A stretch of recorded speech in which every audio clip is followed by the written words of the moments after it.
tata ki te 80 ōrau o ngā kiwi ka mate i te tai tokerau, ka mate i te kuri. Engari tērā tētahi kaupapa mahitahi i Wainganui i te hapori me te papaatawhai, hei whakamarumaru i ngā kiwi nei, kia ora tonu ai. Kea aroha mane tēnei pūrongo. He taonga te kiwi mō ngā whakatipuranga kei te arāke, engari kotahi te mate, ko te kuri. I mati ana nā kiwi, nā kuri, ki Waini i te nāhiri nei. Ko ngā kuri i te take kua heke iho te toko maha o ngā kiwi.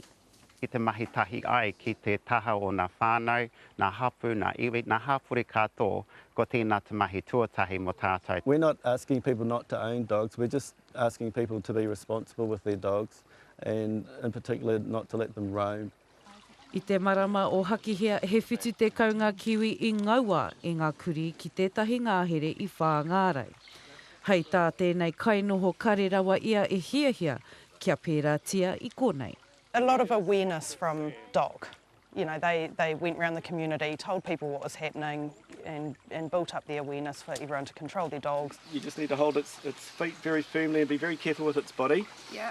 Ma te tiaki tika i ngā kuri e ora ai ngā kiwi. A kiwi just walked out from underneath my deck and looked at me and then walked across the garden and out through the fence.